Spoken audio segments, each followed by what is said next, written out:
राज्यातल्या सर्व शेतकऱ्याला सांगू इच्छितो की म्हणजे आज 27 जूनचा हे मात्र पाऊस सर्वदूर राहणार, म्हणजे परभणी जिल्ह्यात राहणार आहे, नांदेड जिल्ह्यात राहणार आहे, हिंगोलीकडे राहणार आहे, वाशिमकडे राहणार आहे, कळमनुरीकडे राहणार आहे, यवतमाळ जिल्ह्यात राहणार आहे, अकोला जिल्ह्यात राहणार आहे, बुलढाणा जिल्ह्यात राहणार आहे, नागपूर, वर्धा, भंडारा, गोंदियात मध्ये विदर्भात सगळीकडेच पडणार आहे म्हणून हा अंदाज लक्षात घ्या. 2 दिवस आज आज उद्या दिवस.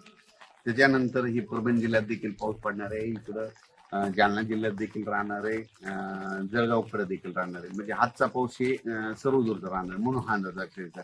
पण राज्यामध्ये 1 तारखेपर्यंत 1 जुलैपर्यंत राज्यात विदर्भ आणि मराठवाड्यातच जरा जास्त पाऊस पडणार आहे.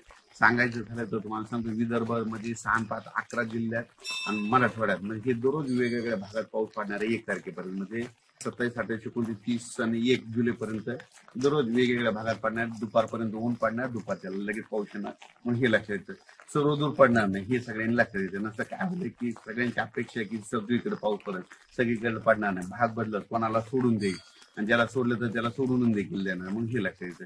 पण राज्यात सांगायचं झालं तर हे पाऊस म्हणजे आता 26-27 म्हणजे 26-27चा पंढरपूरकडे देखील म्हणजे सोलापूर जिल्ह्यात पडणार आहे, पंढरपूरकडे राहणार आहे, नगर जिल्ह्याला देखील पडणार आहे. पण तिकडे आता रिमझिम राहणार, थोडे थोडे थेंब येणार आहे, जास्त नाही पडणार. पण हे लातूर जिल्ह्याला पडणार आहे, धाराशिवला देखील आजचा पाऊस पडणार आहे. त्याच्यानंतर राज्यात सांगायचं झालं तर पंढरपूरला म्हणजे 5 आणि 6 तारखेला म्हणजे पंढरपूरच्या यात्रेकरूला त्यांना पाऊसमध्ये वरून राजे भिजवणार आहे म्हणून हे देखील आत्ताच अंदाज त्यांनी लक्षात घेतला. म्हणजे तुम्ही तुमची तयारी ठेवायची. म्हणजे काय झालेलं असं रावट्याची याची तयारी ठेवा, कारण की 5-6 तारखेला म्हणजे पंढरपूरकडे पाऊस येणार आहे म्हणून हे देखील त्यांनी लक्षात घेतलं. सांगायचं झालं तर राज्यामध्ये हा पाऊस तुम्हाला एक सांगू इच्छितो की 26, 27, 28, 29, 30 पर्यंत दररोज वेगवेगळ्या भागात पडणार आहे. विदर्भ आणि मराठवाड्यातच जास्त राहणार आहे.